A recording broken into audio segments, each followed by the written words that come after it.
direction de ma vie. Je suis souvent épuisée, découragée et j'ai tendance au repli, plutôt pour trouver une tranquillité, de m'isoler, pour essayer de trouver la tranquillité. Par contre, je ne vois pas de perspective à ma vie. Pour moi, c'est l'avenir, je ne vois pas où je vais. Et par contre, parallèlement, je me sens poussée au changement. Ça bouge énormément, de plus en plus, je dirais. Et c'est peut-être pour ça aussi que je suis ici. Donc, voilà, mais je vais de l'avant, mais je ne sais pas ce que je vais faire de ma vie, je ne sais pas où je vais. Tout à fait. Ce sont effectivement toutes les questions existentielles que vous avez résumées en peu de temps, en fait. Tout le monde se demande, mais qu'est-ce que je fais là? Qu'est-ce qu'est la vie? Qu'est-ce qu'est mon destin? Qu'est-ce qu'est mon devenir? À quoi ça sert? À quoi je sers? C'est vachement flippant tout ça. Hein? C'est-à-dire c'est terrible. Hein? Je ne vois pas mon chemin de vie. Oui, mais c'est peut-être que vous n'en avez pas. Et pourtant, il se passe des choses en continuité dans ma vie. J'ai l'impression que c'est celui-là. Oui, mais j'entends bien. Je n'ai pas de sens à ma vie, donc je vis sans perspective. Mais évidemment. Mais vous savez, la réalité, c'est qu'on ne sert à rien. Aussi, quand même. Non, à rien du tout. Non.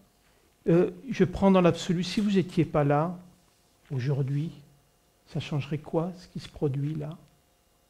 Pour moi, certainement, oui, ça change. Non. Mais pas pour le reste. Rien change. On ne sert à rien. Et ce que l'on fait ne sert à rien non plus. Voilà. C'est comme ça. Alors, ça peut paraître, au premier regard, dire « Ah bon mais quand on le regarde bien, ce que je viens de dire, mais c'est une ouverture à la joie, c'est une ouverture au bonheur, c'est une ouverture à tout. Parce que quand quelque chose sert à quelque chose, il ne sert pas au reste. Ben, tandis que si on ne sert à rien, donc on peut utiliser tout. Si ma vie ne sert à rien, donc je peux en faire ce que je veux.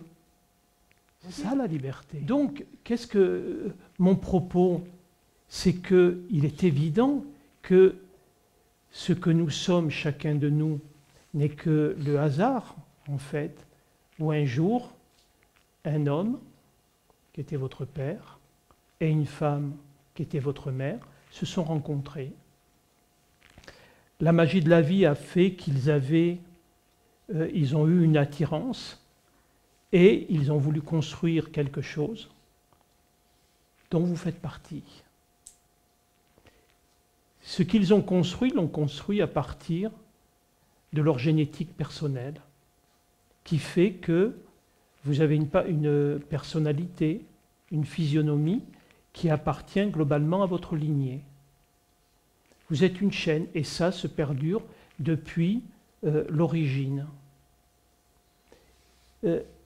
Chaque chose que vous faites a une conséquence. Chaque chose que vous vivez, que ce soit dans le silence, que ce soit dans le repli, c'est la conscience qui expérimente ces choses-là au travers de la forme conditionnée que vous êtes.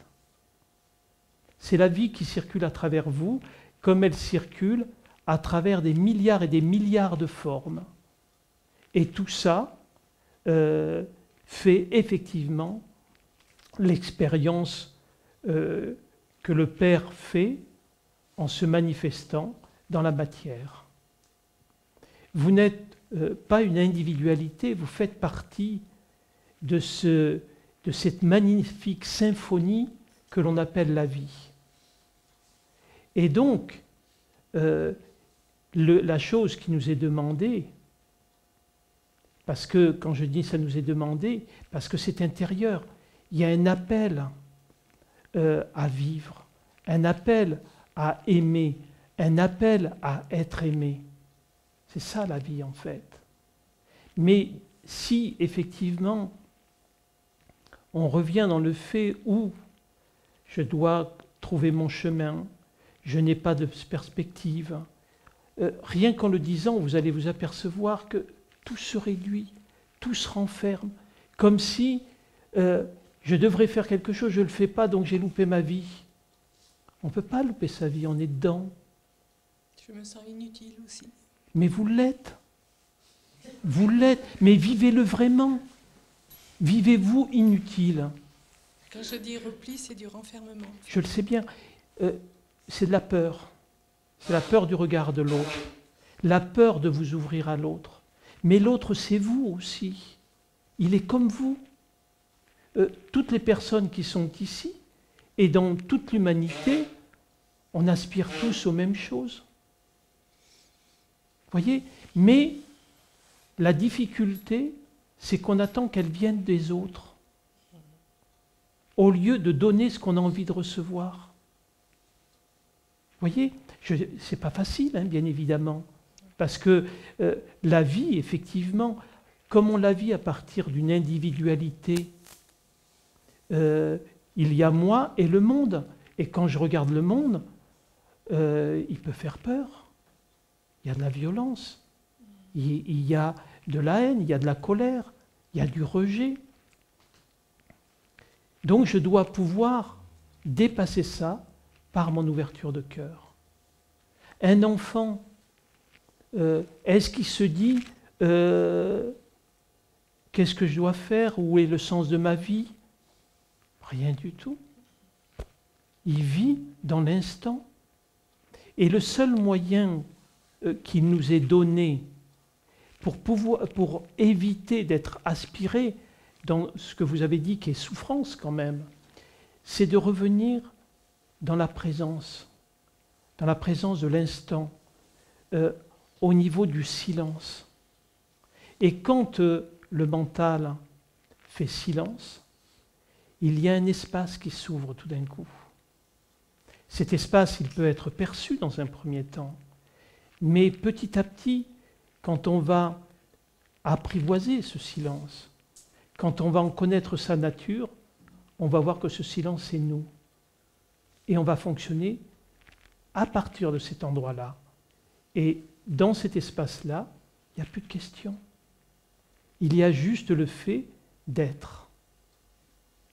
Ce silence n'est pas une absence de bruit, c'est pas un vide non plus, mais c'est cet espace où tout surgit en permanence.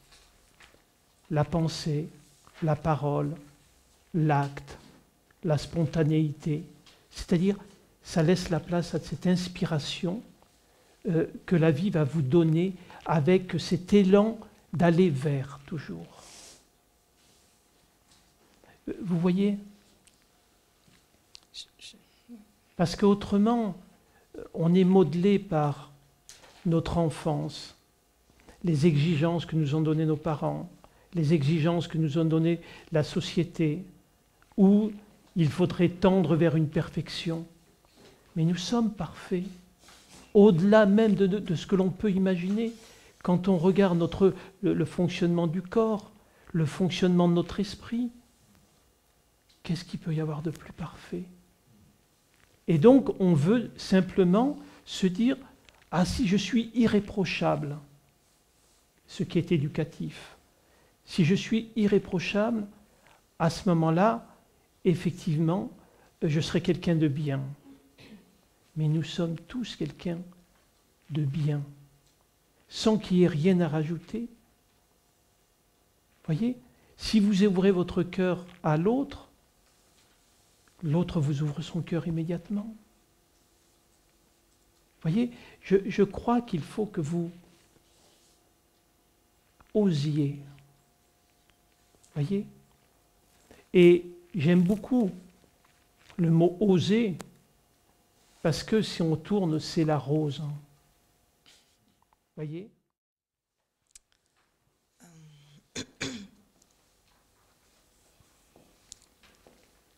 c'est très très riche. En fait, tout ce que j'entends, je me sens vraiment concernée à 100% par chaque témoignage. Vraiment, c'est chouette. Enfin, j'ai écrit plein de choses aujourd'hui. Voilà, c'est...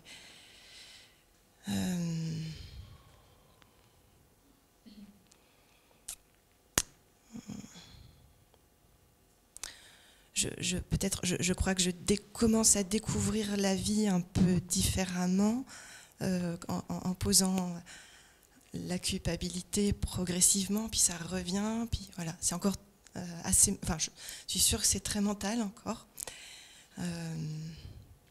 Voilà, je suis à côté encore, voilà, je suis pas dedans, je suis pas... J'entends, je m'imprègne de tout ce qui se dit ici, quand je vous vois, tout ça. Vraiment, de plus en plus, il y a une confiance qui est là de plus en plus grande, une joie aussi, mais c'est encore très mental.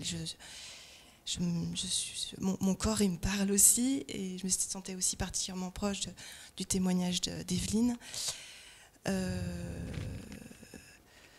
C'est pas dedans, je suis pas encore dedans, je suis pas... Voilà. Ouais, j'avais ça qui me venait, je suis à côté peut-être de moi ou quelque chose comme ça. Voilà, c'est... Et puis voilà, il y a une alerte aussi pour moi, je sens qu'il faut que je fasse vraiment attention et qu'il serait vraiment temps que j'ose aller dedans et que j'ose vraiment vivre ce que vous proposez. C'est ça. Qu'est-ce que je propose? D'oser, là, il y avait le mot oser. Oui. Poser. Oui. Accueillir. Quelque chose dans le quotidien. Ah oui, c'est une phrase que, justement, je crois que vous avez dit à Evelyne, c'était...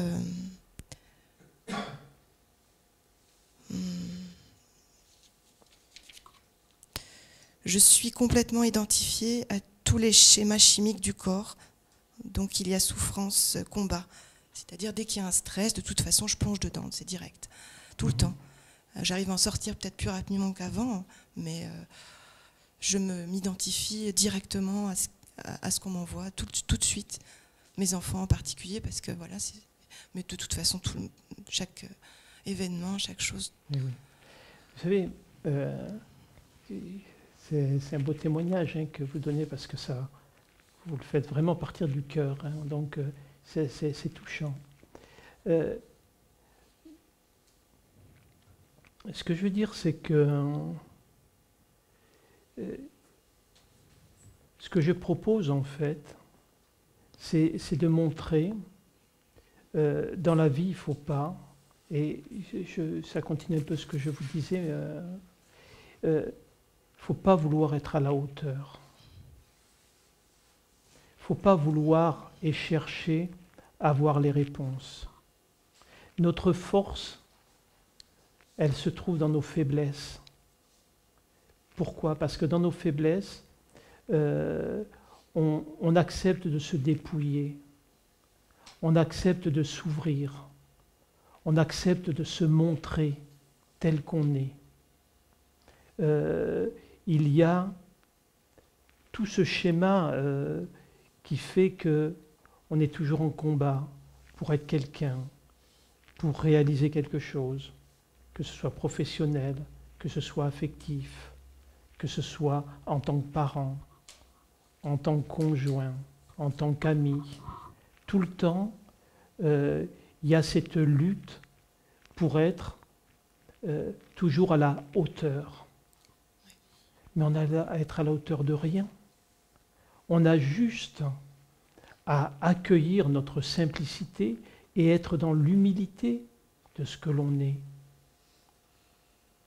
Il est évident que dans plein de situations, comme disait Evelyne, on n'a pas la réponse, on n'a pas le moyen d'aider l'autre, on n'a pas les moyens de changer les choses.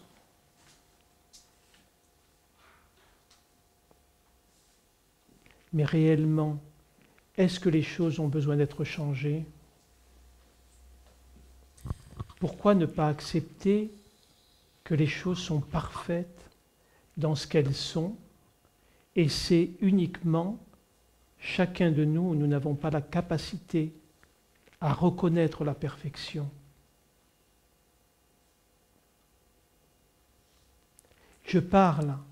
Quand je parle de ça, je parle de l'extérieur, mais je parle de nous aussi. Si nous regardons réellement et nous nous regardons dans notre perfection, en se disant « je suis quelqu'un de merveilleux, de parfait et de magnifique ». À partir de là, de tout ce qui va s'exprimer à partir de moi, est merveilleux, magnifique, extraordinaire. Voyez? Mais comme très souvent, on se dit, on parle au niveau de notre colère, de nos frustrations, de nos peurs, de nos angoisses, on exprime ça. Voyez? Donc, comme je disais à Jean, il faut enlever cette sévérité qu'on peut avoir sur nous. On peut constater, effectivement, qu'à un moment, on va être dans la culpabilité. Mais pour que vous puissiez voir que vous êtes dans la culpabilité, il faut que quelqu'un voie la culpabilité. La culpabilité elle-même, elle ne peut pas se voir.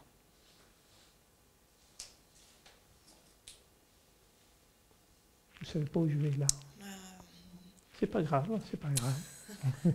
Pas d'inquiétude. Regardez quand... oui, parce que pour décrire quelque chose, il faut un observateur. Oui, c'est ça. Et l'observateur est la même chose que ce qui est exprimé, que l'objet. S'il n'y a plus de centre à tout ça, il va y avoir, admettons, la culpabilité, ou il va y avoir la colère, ou il va y avoir l'orgueil, et d'autres choses. Mais s'il n'y a personne pour le voir, personne pour le nommer, parce que, comme disait Jean, l'orgueil, d'accord, mais vous dites ça à quelqu'un qui ne sait pas parler, qui ne comprend rien, il va dire c'est quoi l'orgueil? Donc c'est un conditionnement, ce sont des choses que l'on nomme et sur lesquelles on a mis des jugements et en permanence on est dans la censure et dans la sanction. Mais si ce qui se passe en vous, vous n'en tenez pas compte, vous restez dans une parfaite neutralité, ça se manifeste et ça disparaît.